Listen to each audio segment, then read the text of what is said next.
안녕하세요. 저는 파주에 살고 있는 40대 주부예요.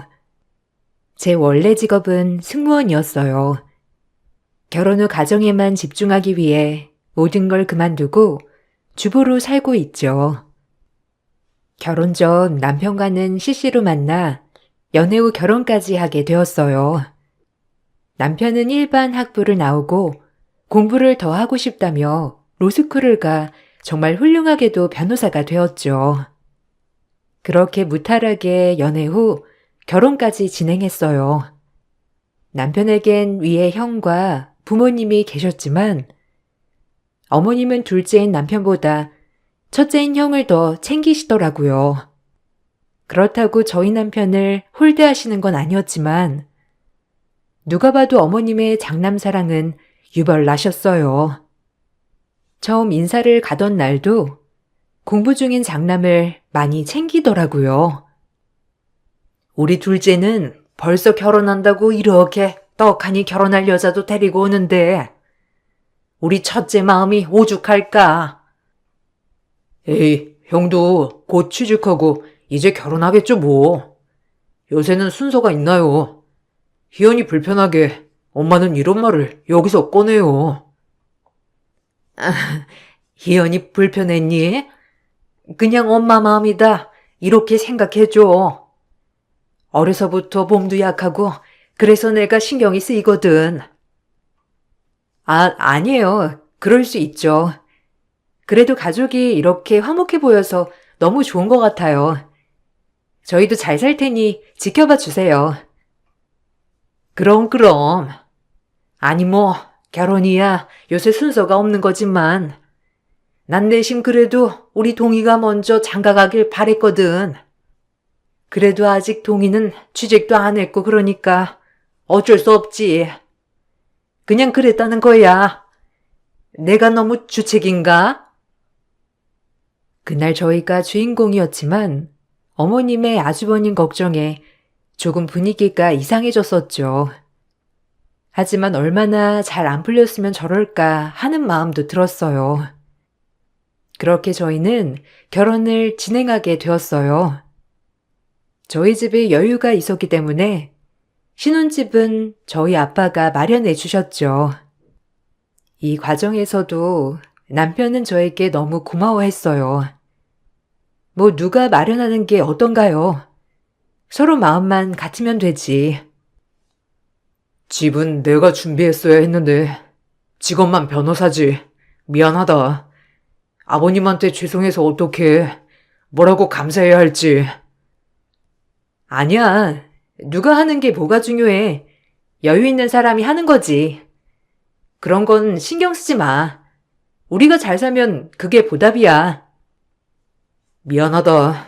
그래도 자리 잡아가니까 더 잘할게. 이제 너도 쉬면서 너 하고 싶은 거 다 해봐. 내가 지원해 주도록 할게.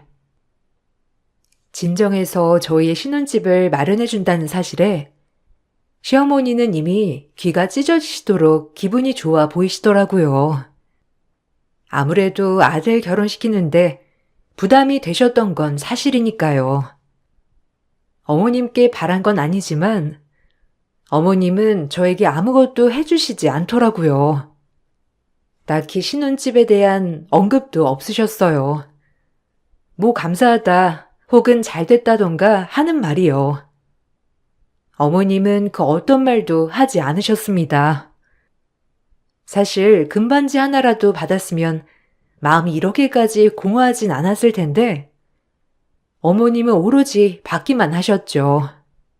처음엔 이런 게 다 무슨 소용이 있나 싶은 이런 마음들도 점점 주변 사람들과 비교하게 되니 조금은 기분이 안 좋았던 건 사실이었어요. 너희 시댁도 참 너무하다. 아무리 없이 살아도 그렇지. 어떻게 금반지 하나도 안 해주니? 그건 마음인데. 뭐 어려우니까 그렇겠지. 내가 시댁 식구랑 살 건가? 동수 씨랑 살 거니까 상관없어. 동수 씨만 나한테 잘해주면 되지. 그래도 그렇지. 뭐 많은 거 바라는 것도 아니고 그건 마음이니까 그러는 거지. 뭐 엄마가 많은 거 바래? 네가 그렇게 믿지는 결혼도 아닌데도 불구하고 입을 싹 씻으니까 하는 말이야. 내 딸이 뭐가 모자라서 이런 집에 시집을 가는지 모르겠다. 아유, 그만해. 희연이 심란하게 당신도 참. 어려워서 그런 걸 수도 있지. 뭘 그런 걸 가지고 애속을 뒤집어놔.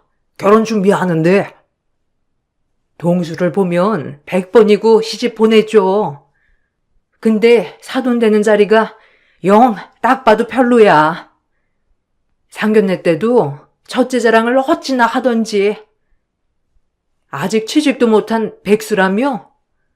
뭘 그렇게 첫째 그런다니, 너네 시어머니는?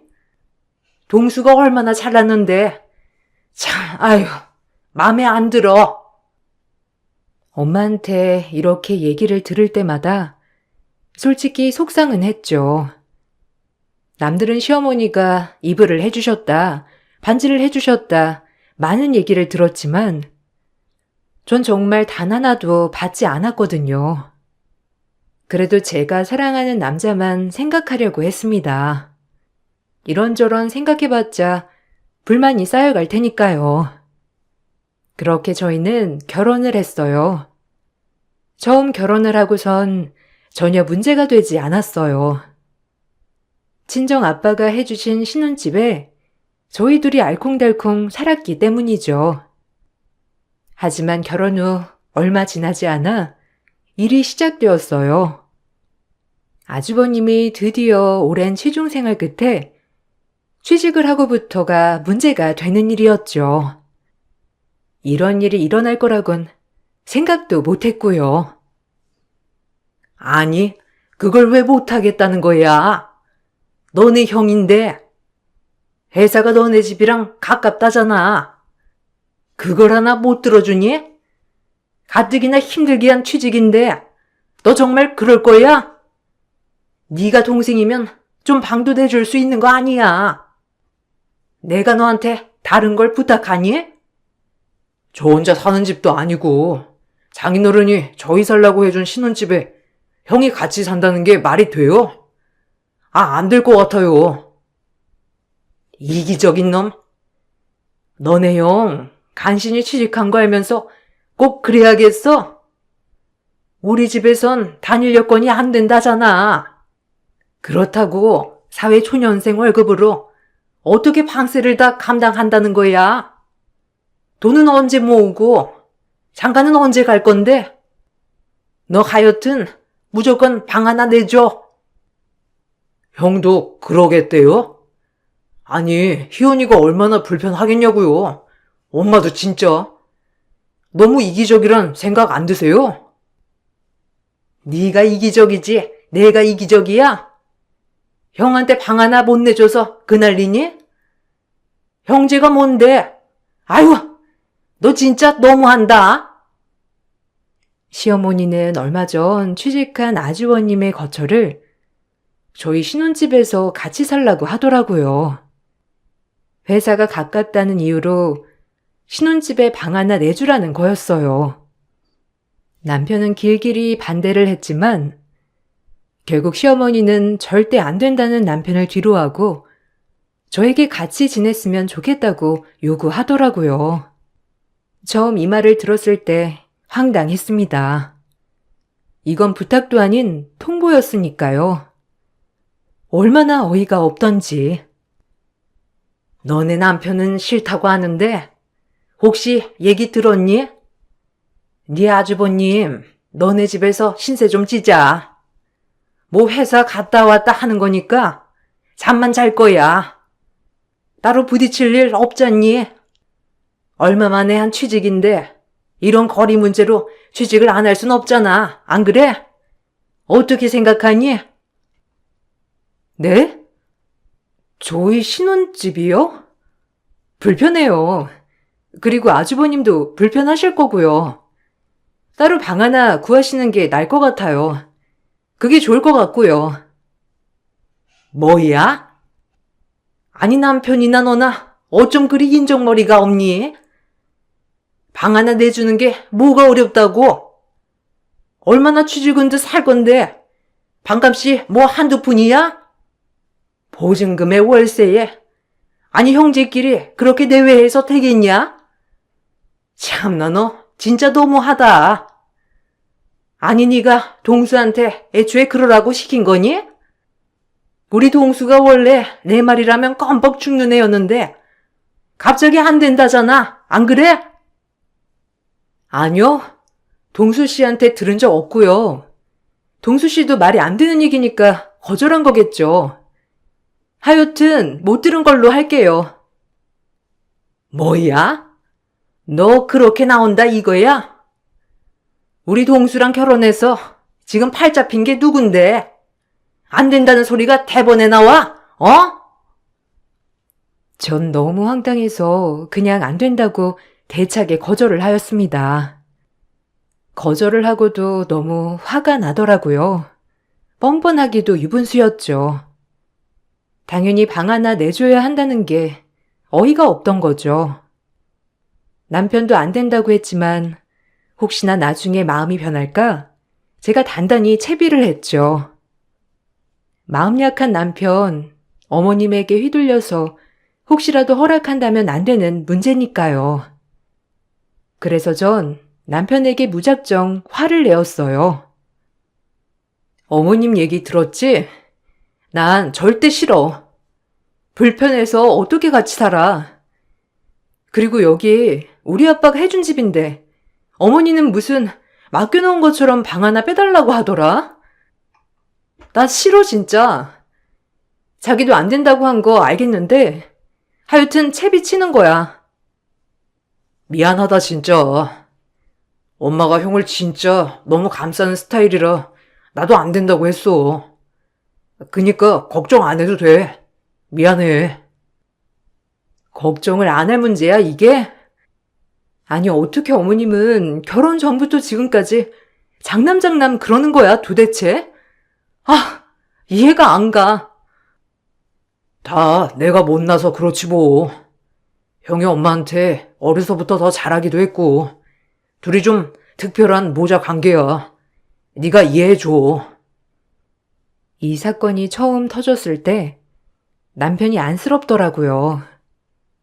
매번 이렇게 지냈을 걸 생각하니까요. 그래서 그렇게 악자같이 공부했나 싶기도 했고요. 항상 본인 밥그릇을 챙기려고 노력했다는 것을 생각하니 마음이 참 안 좋더라고요. 이 일이 좀 지나고 시어머니는 남편을 얼마나 들볶았는지 결국 남편은 두 손 두 발 다 들었더라고요. 저에게 애원을 하더라고요. 한 번만 봐달라고 말이죠. 진짜 미안해. 형 어차피 왔다 갔다 하는 시간 빼면 잠만 잘 거야. 어떻게 안 될까? 나도 너한테 이런 부탁하는 거 싫어. 뭐? 말이 돼? 아니, 아주버님이랑 같이 사는 게 말이 되냐고. 아, 얼마나 불편할 거야. 옷 입는 거부터 내가 신경 써야 할 게 한두 가지야? 어머님이 뭐라 하셨길래 그러는 거야? 아, 진짜 싫다. 정말 어머님 왜 이렇게 뻔뻔해? 내가 안 된다고 할게. 아, 그래. 안 되겠지. 그래. 내가 엄마한테 다시 얘기해 볼게. 미안하다 진짜. 이런 모습까지 보여서 정말 미안해. 당신이 뭐가 미안해. 어머님이 분간 못 하시는 게 문제지. 그리고 형은 여길 들어오고 싶대? 진짜 그 엄마의 그 아들이네. 아! 미안하다고 하는 남편을 보니 시어머니가 더 꼴보기가 싫더라고요. 전 그 길로 시어머니에게 전화를 걸었어요. 시어머니는 다짜고짜 아들이 허락했다며 다음 주에 아주버님을 이사시키겠다고 하더라고요. 정말 어찌나 화가 나던지 시어머니의 본성을 그날로 전 다 봤다고 생각했고 남편이 그동안 어떻게 살아왔는지 고스란히 알겠더라고요. 정말 기가 차서 쓰러질 지경이었죠. 동수한테 들었지? 다음 주쯤에 동이 이사시킬 거니까 그리 알거라. 그러니까 이 얘긴 여기서 그만하도록 해. 뭘요? 아니요? 전 그렇게 못해요. 제 집이에요. 동수 씨 집 아니고. 제가 안 되니까 그리 아세요. 방을 구하셔야죠. 이건 뭐 명령도 아니고. 동수 씨는 물렁해서 허락했을진 몰라도 전 안 된다고 분명히 말씀드렸어요. 제가 아주버님한테 전화 드릴게요. 뭐야? 아니 변호사 남편 얻었으면 이 정도는 감수해야지. 네가 뭐 잘난 게 있다고 그렇게 말을 막 하는 거야? 너네 집? 너네 집이 어디 있어? 우리 동수 집이지? 너 변호사 남편 얻으면서 이런 거 생각도 못 한 거니? 아주 뻔뻔하기가 짝이 없구나. 변호사 남편이요? 직업만 변호사지 뭐 해주신 거나 있으시고 하는 말이에요? 어쨌든 안 되니까 그리 아세요. 직업만 변호사라니? 네가 평생을 변호사 사모님이라고 듣고 살 건데 말본세 하고는. 너 그러면 정말 안 된다. 어? 전 전화를 끊어버렸어요. 하지만 어머님이 얼마나 남편을 들볶았는지 남편은 저를 설득했죠. 정말 미안하다는 말과 함께요. 남편에게 화도 났지만 좀 안쓰럽다는 생각도 들더라고요. 이번 일도 이렇게 되었는데 평상시엔 오죽했을까 싶기도 했고요. 미안하다 진짜. 내가 힘이 아무것도 없어서. 그냥 형만 받아주면 안 될까? 형 좀 자리 잡으면 독립할 거래. 그때까지만 우리가 방 하나만 내주자. 정말 미안해. 형도 오래 있을 생각은 아니라니까, 어? 미안하다, 진짜. 아니, 자기야. 정말 어머님 너무한다. 자기 평소에도 이렇게 대접받고 살았어? 자기 결혼할 때 어머님, 나는커녕 자기한테 아무것도 안 해주셨잖아. 근데 이렇게 형 문제에 있어서는 어쩜 이렇게 발벗고 나서는 거야? 나 진짜 이해가 안 가. 우리 엄마 원래 형을 좀 특별하게 생각해. 어렸을 때 몸도 좀 안 좋았기도 했고 항상 걱정이셔서 엄마가. 전 더 이상 남편과 말다툼을 하고 싶지 않아 결국 수락을 했어요.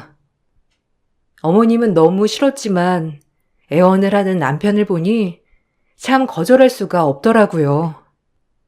제가 거절하면 어머님께서 남편을 더욱더 들볶을 것이 뻔했기 때문이죠. 그렇게 저희는 아주버님과 한집 생활이 시작되었어요. 한 집에 살다 보니 여간 불편한 건 아니었지만 아주버님이 저희 집에 계시니 어머님께서 오시는 날도 잦더라고요. 이런 것이 저에겐 스트레스가 되었죠.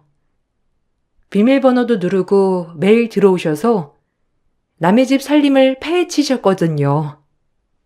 저희끼리 살 때는 반찬 한번 해주신 적 없던 분이 아주버님이 같이 살게 되자 반찬도 바리바리 싸우시기 시작하더라고요. 우리 동이 밥은 먹고 다니는 거야? 내가 우리 동이 좋아하는 게장이랑 장아찌들 좀 싸왔다. 밥 먹을 때 같이 내놔. 게장은 동수 씨도 좋아하는데 처음 가지고 오시는 거네요. 잘 먹을게요. 냉장고에 두고 바로 먹어도 되는 거죠? 동수는 밖에서 잘 먹고 다닐 거 아니야. 변호사씩이나 됐는데 동이 먹을 때 내놔. 동이가 게장을 얼마나 좋아하는데. 동수 씨도 게장 좋아해요, 어머니. 같이 먹어야죠. 먹을 거 가지고 누가 더 먹고 덜 먹고 그러는 게 어딨나요? 안 그래요? 어머님은 제가 얄미운지 한참을 보시다가 말이 없으셨죠. 작은 거 하나가 참 남편이 불쌍하더라고요. 내가 진짜 잘해줘야 되겠다라는 마음이 더욱더 확고하게 들기 시작했어요. 그러던 중 아주버님은 한참 출퇴근을 잘하고 있다가 간혹 출근을 안 하는 날도 많더라고요. 직장인이라고 하는데 출근을 안 하는 날이 잦다 보니 조금 걱정이 되었죠. 그래서 아주버님에게 물었어요. 아주버님, 오늘은 출근 안 하시는 거예요? 요즘 출근 안 하는 날이 더 많은 것 같아서요. 혹시 뭐 재택 같은 거 하세요? 아, 네. 재택 뭐 비스름한 거 많더라고요. 걱정 안 하셔도 돼요. 밥은 제가 챙겨 먹을 테니까 재수 씨는 신경 쓰지 마세요. 뭐 신경을 쓰지 말라고 하니 따로 그렇게 신경을 쓰진 않았죠.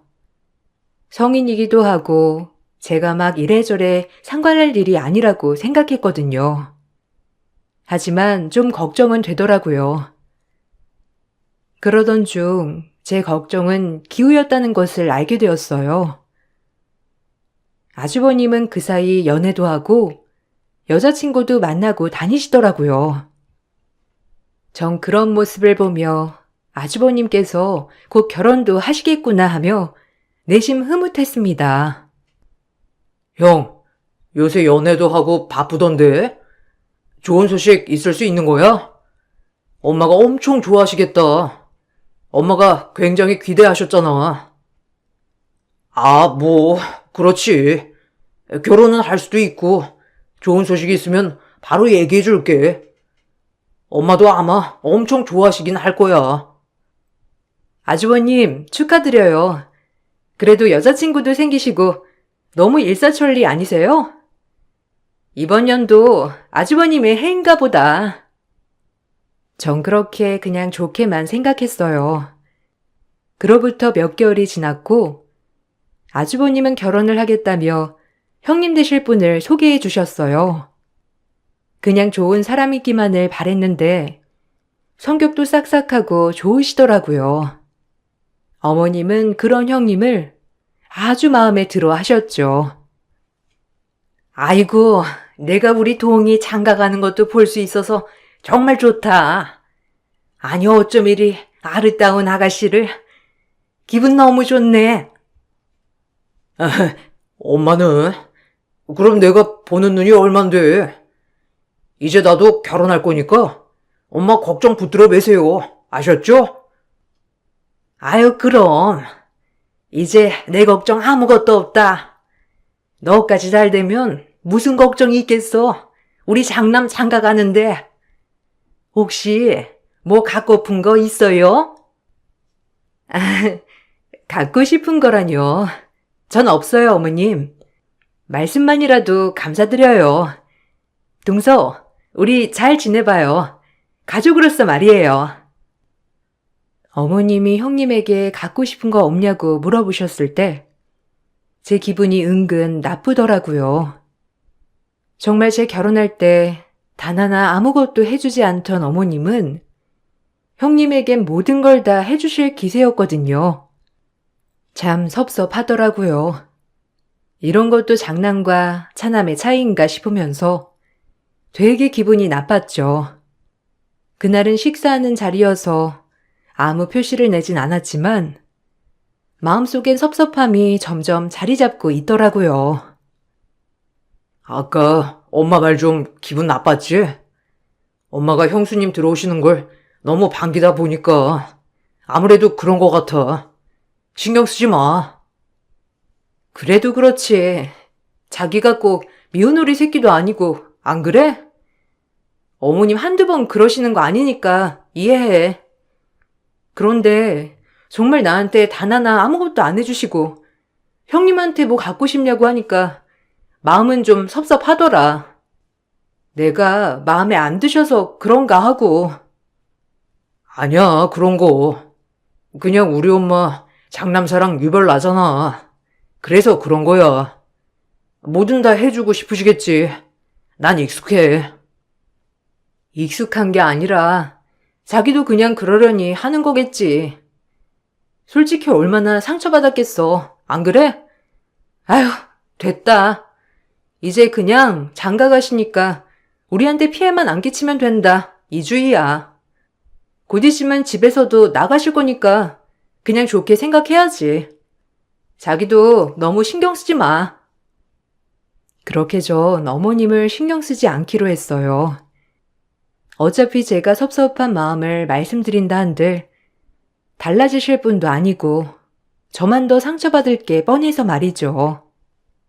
남편도 제가 신경이 쓰였는지 이러쿵저러쿵 옆에서 얘기는 해주었지만 별로 위로가 되지 않더라고요. 역시나 드는 생각은 그동안 살아온 세월 제가 다 감히 헤아리진 못하지만 남편은 꽤나 마음고생을 많이 했다는 걸 알 수 있었어요. 그리고 이 일이 있고 얼마 지나지 않아 본격적으로 아주버님은 결혼식을 준비해 나가기 시작하셨죠. 결혼식을 준비하는 과정에 있어서도 어머님은 아주버님에게 뭐 하나 해주지 못해서 안달이셨어요. 저희 결혼할 땐 1원 한 장 보태주시는 거 없으셨지만 아주버님이 결혼을 한다고 하니 형님 되시는 분에게 이것저것 세트별로 해주시며 얼마나 기뻐하셨는지 보는 것만으로도 좀 그렇더라고요. 그런데 어머님은 더욱더 말도 안 되는 것을 요구하기 시작하셨어요. 이번엔 정말 물러설 수가 없더라고요. 아니 너희 집 담보 잡으면 대출 어느 정도 나오지 않니? 우리 동이 신혼집 마련해 줘야 하는데 내가 돈이 좀 모자라서. 아주버님 신혼집 구하는 거랑 저희 집 담보대출이랑 무슨 상관이에요, 어머님? 아주버님도 이제 일을 하시는 분이니까 집 장만하시려면 따로 대출을 알아보시는 게 나을 것 같아요. 저희한테 물어보지 마시고 형편에 맞게 살아야죠. 안 그런가요? 넌 내가 무슨 말만 하면 그리 쌍심지를 키고 말한다니? 그리고 형제끼리 도와주며 사는 거지. 너네 아파트 담보대출이 이자가 더 싸니까 그렇지. 잔말 말고 동수한테 얘기해 놓을 테니까 너희 집 담보로 좀 잡아서 동해 아파트 하나 마련해 주자. 네? 어머님, 제정신으로 하시는 말씀이세요? 이 집 저희 친정아빠가 해준 집이에요. 근데 무슨 이 집을 담보로 잡아요? 무슨 대출 맡겨놓으셨어요? 그렇게는 안 될 것 같으니까 그리 아세요. 이번엔 동수 씨 설득해도 절대 안 되니까 그리 아세요. 너무 화가 나서 입술이 벌벌 떨리더라고요. 진짜 생각이 있는 사람인 건지 라는 생각이 들더라고요. 아무리 아들 사랑 대단하다고 하지만 남의 집을 담보대출로 잡아서 신혼집을 마련해달라고 하는 게 상식적으로 이해가 가시나요? 그것도 아주 뻔뻔하게 부탁도 아니고 명령으로 말이에요. 전 딱 잘라 거절했지만 시어머니는 또다시 남편을 설득하기 시작했어요. 하지만 이번엔 남편도 정말 어처구니가 없었는지 거절을 하더라고요. 남편이 거절을 하자 시어머니는 또다시 방방 뛰기 시작하셨죠. 쌍욕을 하면서요. 아니 왜 안 된다는 거야? 너네 아파트 담보대출이면 3억은 나오겠구먼. 왜 안 된다는 거냐고? 너네 형 그렇게 잘 사는 게 싫으냐? 어쩜 형제가 돼가지고 그렇게 매몰차? 나 같으면 내가 말도 꺼내기 전에 신혼집 알아봐 주겠다. 엄마, 그게 말이 되는 소리예요? 형은 이제 알아서 독립하는 거죠. 제 집도 아니고 장인어른이 사주신 집인데 어떻게 제 맘대로 담보를 잡아서 대출을 받아요. 장인어른이 사주시지 않았다고 해도 전 그렇게 못해요. 엄마, 저 이혼하는 거 바라시는 거 아니죠? 형도 이렇게까지 해서 바라지 않을 거라고 생각해요. 만약 돈이 모자라면 모자란 대로 신혼생활 꾸리라고 하세요. 전하에 쓸모없는 놈 같으니라고. 부자 마누라 만났으면 지 형한테 베풀 것이지. 지만 잘 살면 된다 이거야. 넌 어려서부터 원래 그렇게 이기적이었지. 너네 형이 안 되는 건 다 너 때문이야, 알아? 너한테 기 죽어서 안 풀리는 거라고. 이제서야 좀 잘 풀려서 결혼할 여자까지 데리고 왔는데 이것마저 파투내겠다는 거냐, 지금? 절대 안 돼! 무슨 일이 있어도 담보대출 받아와! 시어머니의 폭언에 남편은 더 이상 얘기를 듣고 싶어 하지 않았고 자리를 박차고 나섰습니다. 그렇게 한동안 잠잠하길래 이제 포기하셨나 싶었죠. 하지만 시어머니는 끈질기게 저를 찾아와 막무가내로 요구했어요. 정말 거머리가 따로 없었죠. 네가 동수한테 말 좀 잘해봐라. 아니 하나뿐인 형인데 집 없이 그리 사는 게 좋으냐? 네 형님들에는 아파트 하나 해오는 걸로 알고 있다는데, 담보대출도 다 동이가 갚을 건데 뭐가 문제야? 그냥 빌려만 달라는 건데 그것도 안 된다는 게야? 분수에 맞게 살아야죠. 형편이 안 되면 작게 시작하라고 하면 되고요. 형님 되시는 분이 그게 싫으면 인연이 아닌 거죠. 아주 피도 눈물도 없는 부부구나, 너네가. 어쩜 인간들이 그렇게 졸렬해? 너네만 잘 살면 된다, 이거냐? 아, 졸렬하다뇨? 정말 제가 하고 싶은 말이네요. 아주버님, 정말 저희 아파트 담보 잡아서라도 대출받고 신혼집 하고 싶으세요? 저는 그게 그냥 엄마가 그렇게 하면 더 이자도 싸고 하다니까 그런 거죠. 그리고 뭐 형제끼리 도와줄 수도 있는 거고. 그럼 아주버님은 동수 씨한테 뭘 해줬는데요? 그동안 뭐 하나 베푼 거 있어요? 어머님이랑 아주버님은 동수 씨 이용할 생각만 했지 뭐 하나 그동안 도움 주신 거 있냐고요? 어쩜 그리 너무하세요? 가족이라면서요. 어떻게 둘밖에 모르냐고요? 참 동수 씨가 불쌍하네요. 뭐야? 네가 뭔데 우릴 판단해? 우리 가족이 얼마나 끈끈한데? 동수도 너 만나기 전에 지영이라면 껌뻑 넘어갔어. 알아? 진짜 폰돈 가지고 치사하게 굴래? 있는 집이 터하다더니 어쩜 그리 베풀 줄을 모른다니? 그렇게 살면 못 쓴다. 알아? 푼돈이라고요? 그럼 푼돈 알아서 구해보세요. 저희한테 그러지 말고. 동수 씨도 어머님이 하도 그러니까 그런 척 한 거겠죠. 동수 씨라고 마음속에 서러움 없겠어요? 매번 형만 챙기는 어머님 보면서 본인을 되돌아보고 반성하세요. 네? 제발! 전 그동안 하고 싶었던 말을 쏟아냈어요. 어머님은 당황했지만 끝까지 본인의 잘못은 인정하지 않더라고요. 아주버님도 마찬가지로 별 대수롭지 않게 생각하셨고요. 정말 가족이 맞나 싶었죠. 제 남편이 왜 빨리 결혼을 하고 싶었는지 알 것 같더라고요. 그렇게 저와 어머님, 아주버님 셋이서 언성 높여 얘기하고 있을 때 남편이 서류 종이 하나를 들고 현관에 들어섰습니다. 이 서류가 뭔지 알아요? 형도 대체 뭐하고 다닌 거야? 지금 일이 이 지경이 되도록 정상적으로 취직한 거 맞아? 무슨 소리야? 정상적인 취직이라니? 네가 내민 이 서류는 뭔데 그래? 뭘 알고 있는 건데 네가? 남편이 내민 서류는 아주버님이 피의자로 지목되어 있는 서류였죠. 알고 보니 아주버님이 취직한 회사는 불법 도박 사이트를 운영하는 회사였고 그래서 늘 재택이 잦았던 거였어요.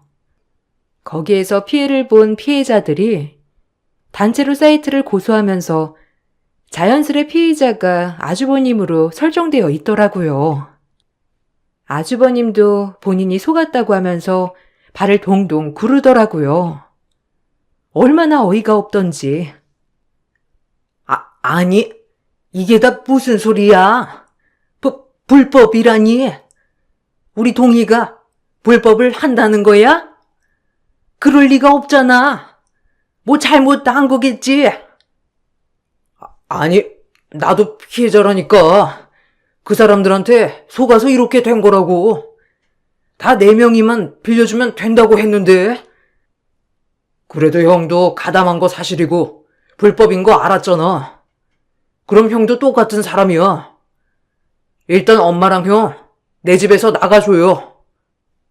뭐? 나가라니? 대책을 세워야지, 안 그래? 네가 변호사잖아. 네가 우리 동이 변호사 해줘야지, 안 그러냐? 시어머니는 남편을 붙잡고 변호사를 해달라며 싹싹 빌더라고요.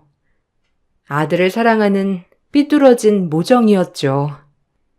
전 그 꼴을 보고 있자니 더 진절머리가 나서 어머님과 아주버님에게 소리를 질렀어요.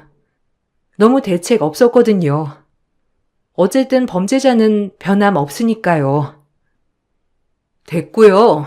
다들 나가주세요. 어머님, 지금 감쓸 때가 아니라 아주버님은 벌을 받아야 한다고요. 빨리 나가주세요. 뭘 나가라는 거야? 우리 가족인데 같이 헤쳐나가야지. 그럼 동희가 벌 받게 놔두라는 거야? 아니 동수야, 네가 말해봐라, 어? 아, 형, 그래도 사리분별은 했어야지. 아무리 취직이 안 됐어도 그렇지. 어떻게 불법으로 사람들을 속이면서 돈을 벌 수가 있어? 난 형 변호 못 해줘. 그리고 엄마도 기대하지 마세요. 전 지금 피해자들을 위해 싸울 겁니다. 저의 의뢰인들이니까요. 남편이 변호를 못 해주겠다고 하자 시어머니는 방방 뛰면서 쌍욕을 또 시전하더라고요. 그 모습을 보니 정말 조금의 남아있던 정마저도 다 털리기 시작했어요. 그리고 남편도 이번엔 각오를 했는지 아주 세게 나오더라고요. 조금 안쓰럽기도 했죠. 나쁜 년놈들 같으니라고? 너네 형이 아무것도 모르고 이렇게 된 것 같은데 형편을 안 들어줘? 네가 동생이야? 아니요, 이보세요. 언제까지 동수씨가 희생해야 하는데요? 아주버님이랑 어머님, 동수씨를 위해 뭔가 해본 적 있으세요? 가족 맞냐고. 더 이상은 못 참으니까 이 집에서 당장 나가요. 말하고 싶지도 않으니까. 이기적인 인간들 같으니라고. 시모는 제 말이 끝나자 제 얼굴에 뺨을 날리셨고 전 너무 분해 아주버님에게 뺨을 날렸죠. 저의 이런 모습을 보니 시어머니는 눈이 뒤집히셨는지 제 머리끄덩이를 잡으려고 하셨어요. 하지만 남편이 어머님을 내팽개치면서 소리를 치더라고요. 제발 그만해요. 이제 당신들이랑 끝입니다. 내 집에서 나가요. 다신 안 볼 거니까. 우린 끝이에요. 나도 이제 당신한테 기대하는 거 전혀 없으니 여기서 부모 자식 천륜 한번 끊어보죠. 형도 엄마 데리고 나가. 다신 보지 말자. 법정에서 봐. 벌은 달게 받고. 아니, 우리 착한 동수가 어쩜 나한테 이럴 수 있어? 다 여자를 잘못 만나서 저렇게 된 거야. 안 그래? 동수야, 난 네 엄마야. 아니, 당신은 한 번도 내 엄마인 적 없었지. 그냥 나를 형의 부속품으로 여기는 사람이었어. 이제 그만 당신이랑 끝이야. 남편은 그 말이 끝나기가 무섭게 아주버님과 시어머니를 내쫓았어요. 그리고 한참을 서럽게 울더라고요. 얼마나 안쓰럽던지. 그동안 쌓여있는 울분이 터져 나오는 것 같았죠. 전 옆에서 위로를 해주었지만 저 역시도 남편이 너무 불쌍해 눈물이 나왔어요. 그렇게 아주버님은 법정 구속을 면치 못했고 결국 구속되었죠. 남편은 이를 악물은 듯 피해자들을 위해 변호를 하더라고요.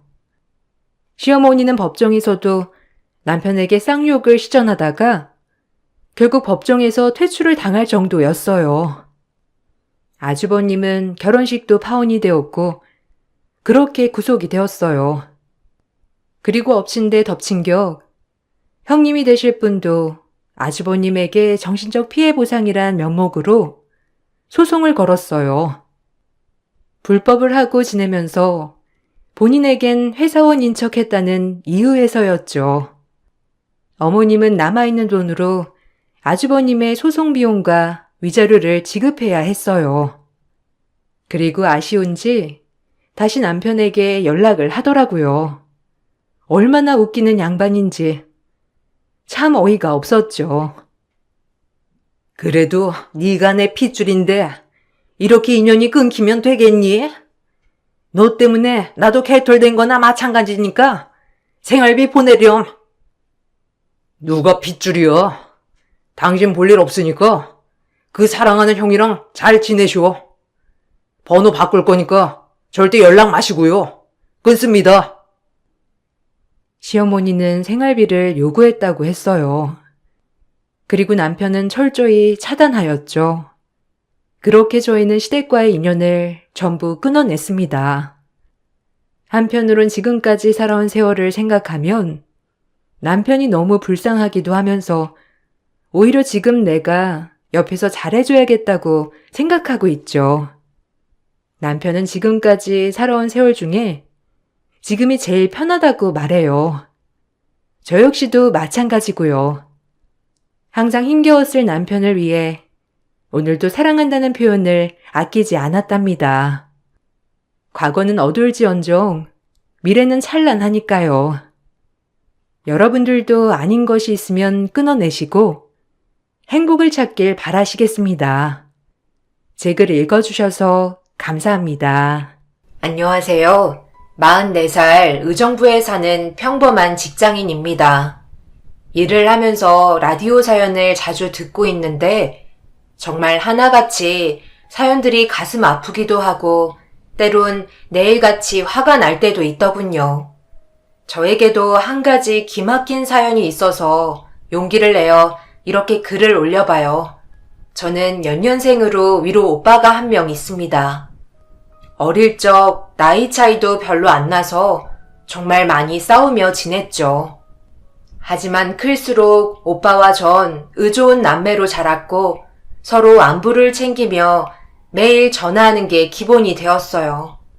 오빠가 군대에 갔을 때는 여자친구처럼 모든 수발과 선물 공세를 아끼지 않았습니다.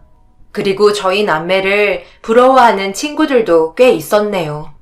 한 번은 오빠가 결혼 전에 사귄 여자친구 중에서 한 언니가 저와 오빠의 관계를 이상한 사이로 의심하는 해프닝도 있었습니다.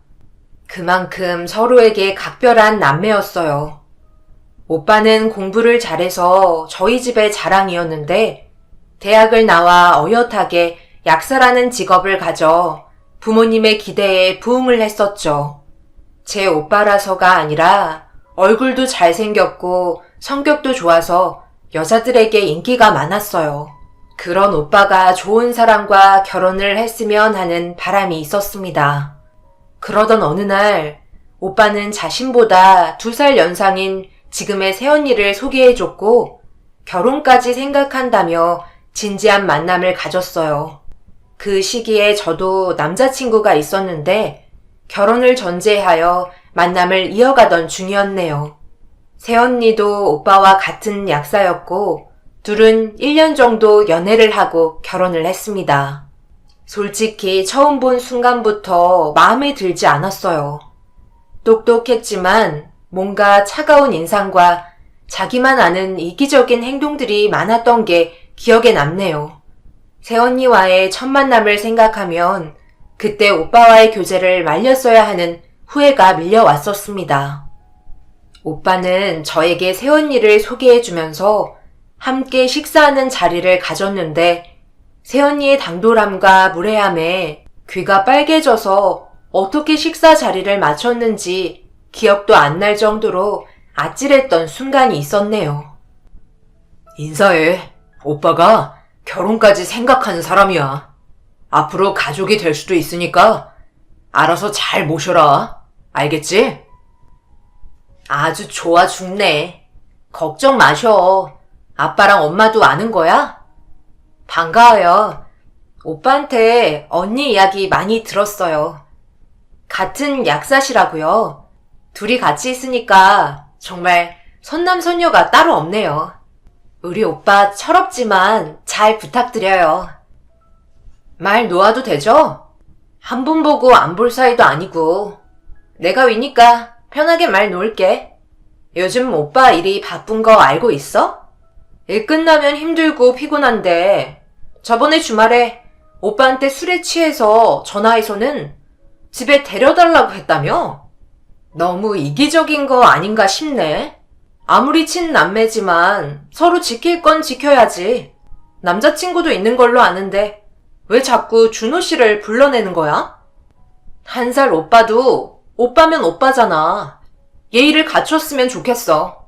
내가 이런 말 한다고 서운해하는 거 아니지? 솔직히 밤늦게 동생 심부름으로 나갔다 오고 다음날 피곤해서 데이트하는데 지장을 많이 받아서 그래. 이게 한두 번도 아니고 너무 남매가 가까워도 여자친구 입장에서는 불편한 게 있거든. 언니가 서운했다면 죄송해요. 아직은 남자친구한테 잘 보이고 싶어서 남자친구를 불러내는 것보다 오빠가 편하니까 데리러 오라고 한 건데 언니가 기분 나빴다면 다시는 안 그럴게요. 오빠는 피곤했으면 말하지 그랬어. 준호 씨 동생이라 그런지 말뜻을 오해 없이 들어줘서 고마워. 나는 외동이라 형제 자매들이 서로 가까운 건 많이 봤는데 준호 씨처럼 남매 사이가 친한 건 처음 봐. 그래서 이해 못하는 부분도 있고 남들이 밖에서 보면 꼭 연인 같아 보이잖아. 가끔 내가 질투날 정도로 너무 준희 씨만 챙기는 게 있더라고. 그런데 준희도 오빠가 결혼하길 바라잖아? 그럼 어느 정도 선을 지켜줬으면 좋겠어. 나도 이런 말하기까지 고민 많았는데 내 말 뜻 알겠지? 그만해.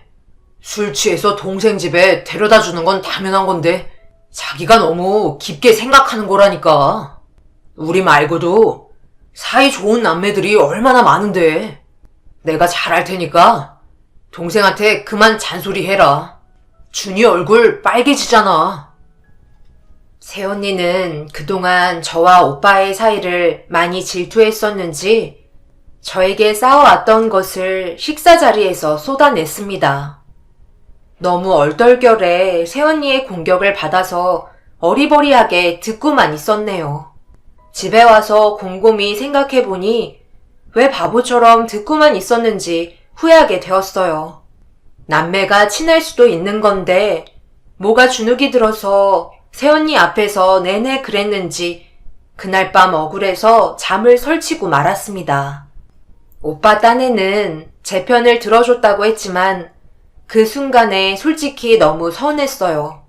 아무 잘못 없는 오빠한테 더 화가 나기도 했죠. 그 오빠에게는 편하게 전화해서 일상을 묻고 하루 일과를 묻는 습관적인 전화를 안 했어요. 왠지 제가 자주 전화할수록 새언니가 오빠한테 뭐라 그럴 것 같은 모습이 상상이 돼서 정말 급한 일 아니면 불러내지도 못했네요. 그런데 오빠와 새언니는 결혼을 했고 그 다음 해에 저는 남자친구와 결혼을 했습니다. 결혼 전 상견례 자리를 마련했는데 저희 식구는 부모님과 오빠네가 참석했고 신랑은 어릴 적 부모님이 두 분 다 돌아가셔서 큰아버님과 큰어머님이 함께 참석했네요. 상견례 분위기는 순조롭게 흘러갔습니다. 저희 부모님은 사람만 좋으면 됐지 부모가 있고 없고 뭐가 중요하겠냐며 하셨고 남편의 잘못도 아닌데 저보고 기죽지 말라며 남편과의 결혼을 허락해 주었어요. 지금 생각해보면 남편과 저를 믿어준 부모님이 너무나 감사할 따름입니다. 아무것도 없이 서로 좋아서 결혼하겠다고 하는 저희들을 걱정과 핀잔이 아닌 진심으로 믿어주시며 응원해 주셨거든요. 남자친구는 꽤 긴장을 했는지 얼굴에 웃음기가 사라지면서 슬쩍 손을 잡아 보았는데 땀이 흥건했습니다. 너무 긴장하고 있는 남편의 모습을 처음 보자 걱정이 됐어요. 그렇게 결혼 날짜를 잡고 본격적으로 결혼 준비를 했습니다. 오빠 내외에 비해 저희는 금전적으로 많이 부족해서 결혼 준비를 하면서 친정 부모님의 도움을 많이 받았어요. 남편은 평범한 회사의 대리였는데 재산을 많이 모아놓지 못해서 그거란 친정 부모님이 집을 해주셨어요. 그런데 그 일이 새언니의 귀에까지 들어갔는지 어느 날 새언니가 저를 찾아왔고 어이없는 말을 하며 제 속을 뒤집어 놨습니다. 아가씨, 어머니가 집 해줬다면서? 어떻게 그럴 수 있어? 우리 결혼할 때는 아무것도 안 해주셔놓고 알아서 집 구하고 결혼 준비하라고 하셨는데 아가씨한테는 아낌없이 주시더라. 너무 불공평하지 않아? 그냥 넘어가려고 했는데 도저히 잠이 안 와서 말이야. 우리도 많이 부족했었는데 그때는 아무것도 안 해주셔놓고는 나 시부모님께 너무 서운해. 언니가 기분 나쁜 건 알겠는데 그런 이야기를 저한테 와서까지 하는 이유가 뭐예요? 부모님이 도와주시는 거 새언니는 못 받았으니까 우리도 받지 말라는 뜻이에요? 지금 선을 좀 넘은 것 같다는 생각이 드는데 물론 우리가 부족해서 부모님한테 손 벌린 건 죄송하게 생각해요. 그리고 그게 그냥 받은 게 아니고 다 빚이거든요? 열심히 돈 벌어서 갚을 거라고요. 그러니까 엄연히 100% 해준 거라고 볼 수 없죠. 그리고 저희 부모님이 뭘 어떻게 해주는 건 자유 아니에요? 새언니가 그렇게 열낼 필요가 없을 것 같아요. 언니네 돈 잘 벌잖아요. 부부가 각자 약국 하나씩 있으면서 잘 나가는데 부모님 도움 받았다고 이렇게 달려와서 할 이야기인가요? 제가 더 서운해지려고 하네요. 그리고 언니, 저한테 결혼 축하한다는 말 한마디 안 해주셨잖아요. 그런데 이런 건 저를 따로 보면서까지 꼭 하고 넘어가셔야 하나 봐요. 그래, 말 나온 김에 솔직히 까놓고 이야기하자. 아가씨, 꼭 그런 결혼 해야겠어? 여자는 남자 잘 만나야 된다는 거 몰라? 고아나 다름없는 남자잖아. 살다 보면 시댁에 비빌 언덕이 있어야 하는데 아가씨가 데려온 남자는 그러지 못하는 거 잘 알지? 그렇다고 직장이 좋아서 아가씨 먹여 살릴 수 있는 것도 아니고 내 말 허투루 새기지 말고 가슴 깊이 새겨 들어. 다 뼈와 살이 되는 조언이야. 진짜 가족 같고 내 동생 같아서 하는 소리이고 지금이라도 늦지 않았으니까 이 결혼 접고 내가 좋은 직장 다니는 사람으로 소개해줄게. 아가씨 아직 젊잖아. 그 사람한테 너무 아까워. 새언니는 비빌 언덕이 시댁인가 봐요.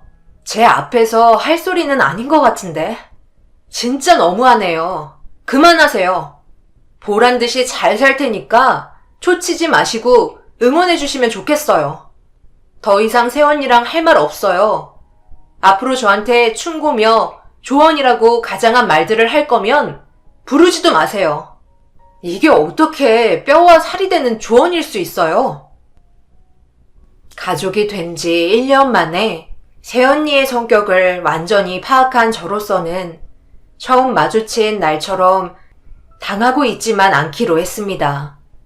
이제 새언니의 잔소리와 이기적인 태도에 도저히 참을 수가 없었어요. 어떻게 결혼을 축하해주지는 못할 망정 하지 말라니 남편에 대한 예의도 아니었고 무례한 새언니에 대해서 참을 수가 없었네요. 결혼 준비가 막바지에 이르렀을 때 회사 점심시간이어서 동료들과 식당을 찾은 적이 있었습니다. 식당에 막 자리를 잡고 앉으려는데 식당 밖에서 남편과 새언니가 함께 길을 걸어가는 걸 보고 말았어요. 잘못 봤나 싶어서 넘기려고 했는데 기분이 너무 찜찜해서 식당을 박차고 나왔습니다. 의심은 역시나 확실했고 정말로 길 가던 사람은 남편과 새언니였어요. 너무나 황당해서 다가갈 수도 없더군요. 그래서 그 모습을 지켜보면서 남편에게 전화를 걸었죠. 남편은 한참을 벨이 울려도 받지 않더니 두 번째 전화를 걸자 받더군요. 누구와 함께 있냐고 묻자 남편이 혼자 있다며 거짓말을 했습니다. 너무나 화가 난 나머지 퇴근 후 보자는 말과 함께 새언니와 남편이 같이 걸어가고 있는 모습을 사진에 담았어요. 그리고 퇴근 후 사진을 보여주며 남편에게 따져 물었습니다. 그런데 남편의 입에서는 충격적인 말이 나오고 말았어요. 도대체 왜 나한테 거짓말을 한 거야? 내가 다 봤어. 당신 우리 새언니랑 아는 사이야? 둘이 동갑이니까 알려나? 점심시간에 식당에 갔는데 당신이랑 새언니가 나란히 걸어가더라? 내가 어떻게 생각해야 해? 가뜩이나 새언니 엄청 싫어하는 거 알지? 당신도 나랑 사귀면서 알잖아. 근데 나 몰래 두 사람이 만날 이유가 도대체 뭐가 있어? 뭔가 오해야. 아까 전화해서 사실대로 말 못한 건 정말 미안해. 연락 와서 보자는 거 만나지 않겠다고 했는데 형님하고 이미 이야기한 거라면서 할 이야기 있으니 만나자는 거야. 그래서 연락받고 나가긴 했지만 당황스러웠어. 혹시나 결혼 축하해주려고 따로 부르신 건가 하고 기대하고 나갔지. 그런데 당신을 평생 책임져 주질 못할 거면 이쯤에서 결혼을 끝내라는 말을 하시더라고. 그냥 듣기만 하고 헤어진 거야. 내가 그 자리에서 뭐라고 말을 할 수가 있겠어.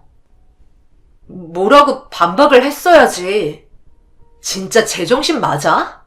왜 자기가 내 결혼을 반대하는데?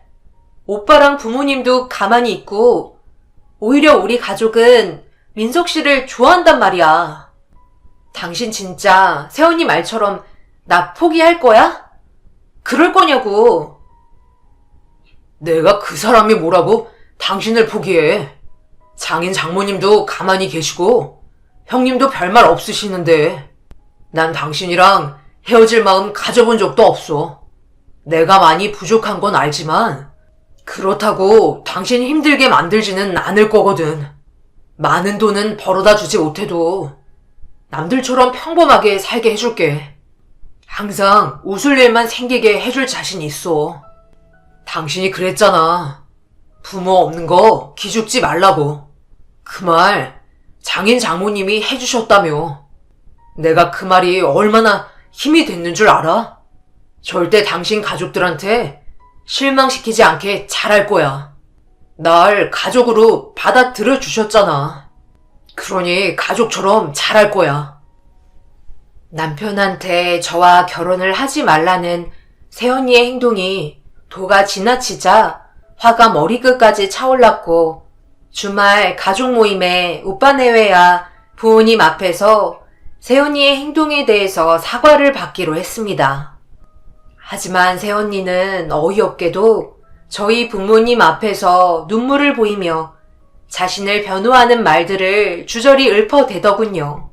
오빠도 합세해서 새언니한테 뭐하는 짓이냐며 새언니 편을 들며 저에게 화를 내면서 순식간에 가족 모임 자리는 한바탕 싸움으로 번지고 말았습니다.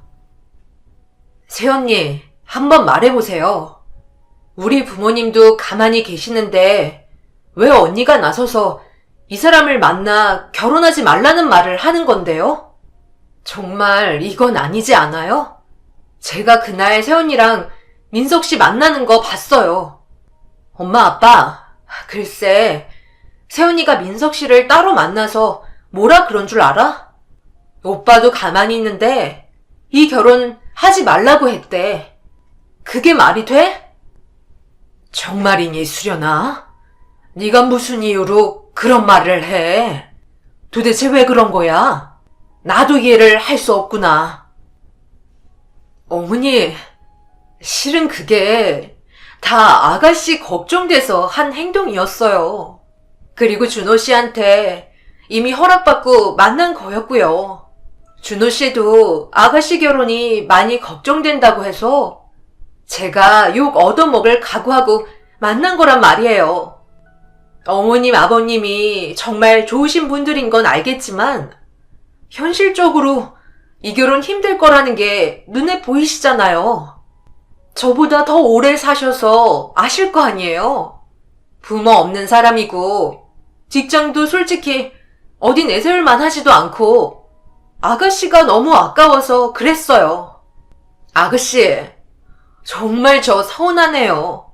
이게 다 아가씨를 진심으로 걱정해서 그런 건데 결혼해서 후회하는 것보다 낫잖아요. 그래, 이렇게 된 거 확실히 단판 짓자. 나도 이 결혼 반대예요. 준이가 어디 모자라거나 내세울 것 없는 것도 아니고 민석 씨한테는 미안하지만 결혼은 평생을 좌지우지하는 건데 너무 쉽게 허락한 것 같아요. 이것들이 지금 사람 세워놓고 뭐하는 짓이야? 민석아, 정말 미안하다. 넌 이미 우리한테 가족이고 그 이야기는 끝난 건데 첫째네 너희들은 그런 소리 할 거면 나가라. 어디 사람 면전 앞에 대고 그런 소리를 해? 니들은 얼마나 잘나서 그런 말을 아무렇지 않게 하는 거야? 준호네가 널 그렇게 가르쳤니? 당장 민석이한테 사과해라. 동생 결혼을 축하해주고 힘들면 도와주는 게 가족인데 너희들 사과하기 전까지는 우리 집에 올 생각도 마. 믿었던 오빠에게서 그런 소리를 듣게 되자 세언니가 했던 행동보다 오빠의 말 한마디가 더 큰 충격이었고 상처였습니다. 오빠 내외는 그렇게 사과도 하지 않은 채 집으로 돌아갔는데 나중에 안 사실이지만 오빠가 결혼 전에 민석 씨를 따로 불러서 술자리를 가졌다고 해요. 그리고 오빠는 진심 어린 사과를 했다고 하더군요. 하지만 새언니는 끝까지 사과를 하지 않았고 결혼식은 우여곡절 끝에 마쳤습니다. 새언니의 걱정에 비해 저희 부부는 행복하게 잘 살면서 알뜰살뜰 모아 결혼 5년 만에 부모님이 해주신 집에 대한 빚을 모두 갚을 수 있었어요. 부모님은 한사코 안 받으시겠다고 했지만 민석 씨가 아빠를 설득해 받게 했고 걱정을 덜어드릴 수 있게 됐습니다. 반면 오빠 내외는 서로 성격이 너무 안 맞아 매번 싸우는 일들이 많았는데 한 번은 무슨 일로 다툰 건지 일주일 정도 오빠가 저희 집에서 신세를 진 적도 있었네요. 부모님이 걱정하실 테니 비밀로 해달라는 말도 함께 하며 집에서 출퇴근을 하는 모습을 보이자 그 모습에 당장 새언니한테 달려가고 싶었지만 오빠가 말려서 참았습니다. 그렇게 오빠는 일주일 후에 별일 없는 듯 집으로 들어간 적이 있었죠. 새언니의 기세에 오빠가 잘 지낼지 걱정이 되는 마음도 잠시 친정 엄마가 뇌출혈로 갑자기 세상을 떠나게 된 일이 생기고 말았습니다. 너무나 갑작스러워서 친정 식구는 모두 충격과 슬픔에 빠지고 말았어요. 엄마의 장례식을 무사히 마치고 슬픔이 가시기도 전에 새언니의 행동에 집안이 발칵 뒤집히고 말았던 사건이 있었네요. 엄마의 유품을 정리하고 있는데 새언니가 유품 중에 돈이 될 만한 것들을 챙기기 시작하더군요. 그 모습을 저에게 딱 들키고 말았고 새언니의 손에 들려있는 엄마의 금 목걸이와 팔찌를 뺏으며 큰 소리치고 말았습니다. 언니 지금 뭐 하는 거예요? 왜 엄마 물건을 주머니에 넣는 거죠? 이거 몇 푼 한다고 가져가려고 하냔 말이에요. 아가씨, 사람 몰아가지 마요. 그냥 내 손에 들려 있던 거지. 내가 뭐가 아쉬워서 그걸 가져가려고 해요? 정말 처음 언니 봤을 때 알아봤어야 했는데 어쩜 이렇게 뻔뻔할 수 있어요? 분명히 금들 언니 주머니에 넣으려는 거 다 봤어요. 우리 엄마 돌아가신 거 슬프긴 해요. 3일을 아주 코 골며 잘 자던데 아무리 며느리라지만 적어도 함께한 세월이 있는데 슬퍼하는 척이라도 해야 하는 거 아니에요? 그러면서 며느리 대접은 다 받고 싶은가 보죠? 아가씨는 내가 그렇게 마음에 안 드나 봐? 매번 나한테 대들고 화내는데 지겹지도 않아? 됐네.